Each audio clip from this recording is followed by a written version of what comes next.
while coming out। अब जरूरी नहीं है कि अगर सप्लाइड एनर्जी हमेशा ग्रेटर है तो ही इलेक्ट्रॉन बाहर आएंगे, कभी उसकी एनर्जी लॉस भी हो सकती है कोलिजन में। So when the supplied energy is greater than work function, electron may come out। ये वर्ड इंपॉर्टेंट है, may come out, बाहर आ सकते हैं। अब ये सप्लाइड एनर्जी कितनी बेटा E, इस एनर्जी में से सबसे पहले क्या करेंगे, वर्क फंक्शन इतनी एनर्जी ये इलेक्ट्रॉन खा लेंगे और बची एनर्जी ये इलेक्ट्रॉन यूज करेंगे एज ए काइनेटिक एनर्जी। तो मैं बोलता हूं कि जो भी हम एनर्जी दे रहे हैं, लाइट की जो भी एनर्जी है वो एनर्जी किसके बराबर, पहले तो वो जितनी एनर्जी दी है उसमें की कुछ एनर्जी वो इलेक्ट्रॉन एब्जॉर्ब करेंगे बाहर निकलने के लिए, उसके बाद जो बची एनर्जी है उसका वो यूज करेंगे एज ए काइनेटिक एनर्जी। अब जितनी एनर्जी बढ़ेंगी उतनी दूर जाएगा वो, ठीक है। तो supplied energy is equal to work function plus kinetic energy. So यहाँ जो काइनेटिक एनर्जी है, जो मैं बोलूंगा मैक्सिमम एक्साइटेड इलेक्ट्रॉन है, यहाँ के जो इलेक्ट्रॉन्स हैं, ये इलेक्ट्रॉन की जो काइनेटिक एनर्जी है वो किसके बराबर, ये टर्म इधर आया तो it's E minus five. So kinetic energy is equal to supplied energy minus work function. Kinetic energy is equal to supplied energy minus work function. Next,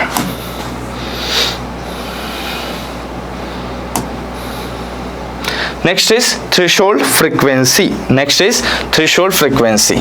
तो याद करो बच्चों, मैंने आपको फोटो इलेक्ट्रिक इफेक्ट में पहले ही स्लाइड में बताया था कि when the radiation of high frequency, तो कितनी हाई होनी चाहिए, कोई पर्टिकुलर वैल्यू है, उस वैल्यू से हाई है तो इलेक्ट्रॉन बाहर आएंगे। सो जो पर्टिकुलर वैल्यू है, जो मिनिमम वैल्यू है फ्रीक्वेंसी की, उस मिनिमम वैल्यू को क्या बोलेंगे बेटा, थ्रेशोल्ड फ्रीक्वेंसी। उस मिनिमम वैल्यू को क्या बोलेंगे, थ्रेशोल्ड फ्रीक्वेंसी। जैसे कि बेटा देखो कि इलेक्ट्रॉन इमिशन कब होता है, इलेक्ट्रॉन इमिशन, इलेक्ट्रॉन इमिशन कब होता है, जब सप्लाइड एनर्जी ग्रेटर देन क्या होती है, वर्क फंक्शन। अब सप्लाइड एनर्जी का formula HF is greater than और इक्वल टू वर्क फंक्शन। सो यहाँ F इज ग्रेटर देन और इक्वल टू 5/h। तो इलेक्ट्रॉन इमिशन तभी होगा जब उसकी फ्रीक्वेंसी इस 5/h रेशो से ग्रेटर है। तो कम से कम कितनी होनी चाहिए, मिनिमम कितनी होनी चाहिए, तो इक्वल टू 5/h। तो इस मिनिमम फ्रीक्वेंसी को ही थ्रेशोल्ड फ्रीक्वेंसी बोलेंगे। सो थ्रेशोल्ड फ्रीक्वेंसी हम बताते हैं F0 से, और ये F0 की वैल्यू कितनी है बेटा, इट्स 5/h।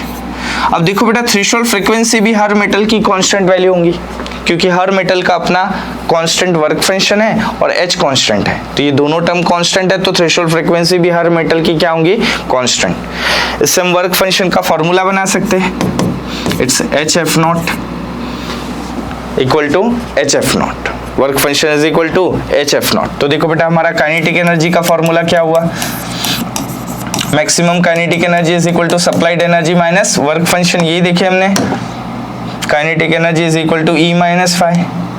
अब लाइट की एनर्जी का फॉर्मूला HF और ये होता है HF0। So kinetic energy in terms of threshold frequency formula HF minus HF0, HF minus HF0। जैसे कि बेटा एक बात याद रखना है कि इलेक्ट्रॉन इमिशन तभी पॉसिबल होगा जब इसका वर्क फंक्शन पता है। वर्क फंक्शन पता है हमको तो हम उसकी थ्रेशोल्ड फ्रीक्वेंसी फाइंड कर सकते हैं। फॉर एग्जांपल अगर किसी क्वेश्चन में मैं बताऊं तो ये 3 × 10⁻⁻14 हर्ट्ज है। इस मेटल की वर्क फंक्शन से हमने इसकी थ्रेशोल्ड फ्रीक्वेंसी कैलकुलेट की इस फॉर्मूले से, और इस पे एक लाइट इंसिडेंट हो रहा है, और अगर इस लाइट की जो फ्रीक्वेंसी है वो 5 × 10⁻14 है, तो सप्लाइड लाइट की जो फ्रीक्वेंसी है वो उसके वर्क फंक्शन से अगर ग्रेटर है तो ही इस सरफेस से इलेक्ट्रॉन बाहर आएंगे, तो ही इस सरफेस से इलेक्ट्रॉन क्या होंगे बेटा, बाहर आएंगे। इलेक्ट्रॉन इमिशन तभी होगा। सो इलेक्ट्रॉन इमिशन के लिए एक और कंडीशन हमको मिल गई कि लाइट की जो फ्रीक्वेंसी है, लाइट की फ्रीक्वेंसी थ्रेशोल्ड फ्रीक्वेंसी से ग्रेटर होनी चाहिए। लाइट की फ्रीक्वेंसी थ्रेशोल्ड से ग्रेटर है तो ही इलेक्ट्रॉन इमिशन होगा। अब इस पे हम देखो ग्राफ बनाएंगे। काइनेटिक एग्जाम में पूछा जाता है काइनेटिक एनर्जी वर्सेस फ्रीक्वेंसी। तो फ्रीक्वेंसी और ये काइनेटिक एनर्जी तभी रहेंगी जब इलेक्ट्रॉन बाहर आएगा। सो अगर फ्रीक्वेंसी ये थ्रेशोल्ड वैल्यू है, तो फ्रीक्वेंसी अगर थ्रेशोल्ड से कम है तो उसकी कोई काइनेटिक एनर्जी नहीं, इलेक्ट्रॉन बाहर ही नहीं आएंगे। बट जैसी फ्रीक्वेंसी थ्रेशोल्ड वैल्यू से ग्रेटर होती है वैसे इसकी काइनेटिक एनर्जी आ जाएंगी। तो kinetic energy versus frequency graph कुछ इस तरीके से मिलेगा। ये वैल्यू रहेंगी इसका y इंटरसेप्ट, वर्क फंक्शन। तो अगर फ्रीक्वेंसी थ्रेशोल्ड से कम है तो काइनेटिक एनर्जी 0, और फ्रीक्वेंसी थ्रेशोल्ड से जैसे ही ग्रेटर होती है तो इलेक्ट्रॉन बाहर निकलना स्टार्ट करेंगे, उसकी काइनेटिक एनर्जी बढ़ेंगी। ये है graph kinetic energy versus threshold frequency. Next बेटा, इसकी थ्रेशोल्ड वेवलेंथ। तो मैंने आपको फोटो इलेक्ट्रिक इफेक्ट में स्टेटमेंट यूज किया था, radiation of high frequency and low wavelength. तो लो मतलब कितना लो, सो उसकी जो पर्टिकुलर वैल्यू है कि उससे कम होना चाहिए, उससे ज्यादा रहा तो इलेक्ट्रॉन बाहर नहीं आएंगे, अगर वो वैल्यू से कम है तो ही इलेक्ट्रॉन इमिशन होगा। तो जो वैल्यू है उस वैल्यू को हम थ्रेशोल्ड वेवलेंथ बोलेंगे। सो इलेक्ट्रॉन इमिशन तभी पॉसिबल है, ये मेटल पे ये लाइट आ रहा है और इस लाइट की एनर्जी E है, इसका वर्क फंक्शन मेटल का कांस्टेंट फाई है। तो यहाँ से इलेक्ट्रॉन तभी बाहर आ पाएंगे, इलेक्ट्रॉन इमिशन तभी होगा जब supplied energy is greater than और इक्वल टू वर्क फंक्शन। अब इसको कैलकुलेट करेंगे हम इन टर्म्स ऑफ वेवलेंथ। तो E इज इक्वल टू होता है hc by lambda is greater than और इक्वल टू फाई। अब ये टर्म इधर आ गया तो ये हुआ hc by phi is greater than और equal to lambda. So electron emission के लिए वेवलेंथ की वैल्यू क्या होनी चाहिए, hc बाय फाई से कम होनी चाहिए। सो मैक्सिमम कितनी होनी चाहिए, थ्रेशोल्ड वैल्यू के बराबर, वो कितना बेटा, hc by phi, hc by phi. So इस मैक्सिमम वेवलेंथ जहां इलेक्ट्रॉन इमिशन हो सकता है उसी को थ्रेशोल्ड वेवलेंथ बोलेंगे। तो threshold wavelength is equal to hc by phi. अब यहां देखो बेटा, ये h कांस्टेंट है, c कांस्टेंट है और फाई कांस्टेंट है, मतलब ये थ्रेशोल्ड वेवलेंथ भी कांस्टेंट होगा। हर मेटल की एक कांस्टेंट वैल्यू होंगी, उसका वर्क फंक्शन कांस्टेंट है। सो हर मेटल की कांस्टेंट वेवलेंथ हम लोग कैलकुलेट कर सकते हैं।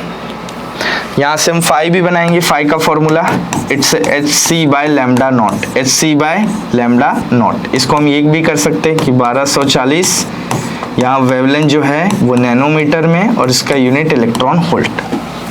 अगर हम काइनेटिक एनर्जी का इक्वेशन देखें तो काइनेटिक एनर्जी का फॉर्मूला होता है इट्स E माइनस फाई। अब E की वैल्यू hc बाय लैम्डा, ये hc by lambda naught, hc by lambda naught. ये हो गया kinetic energy in terms of wavelength. अब इसी को अगर कैलकुलेशंस जब हम करेंगे तो मैक्सिमम काइनेटिक एनर्जी का वैल्यू लेंगे हम 1240 wavelength in nanometer minus 1240 wavelength, threshold wavelength in nanometer. ये फॉर्मूला है काइनेटिक एनर्जी और वेवलेंथ का। अगर हम इसका ग्राफ देखें, kinetic energy versus 1 by wavelength, तो ये ग्राफ कुछ इस तरीके से होगा बेटा। यहाँ पे लिया 1 बाय लैम्डा और यहाँ पे लिया काइनेटिक एनर्जी। तो अगर वेवलेंथ की वैल्यू 1 बाय लैम्डा नॉट, अगर इससे कम है तो काइनेटिक एनर्जी नहीं रहेंगी।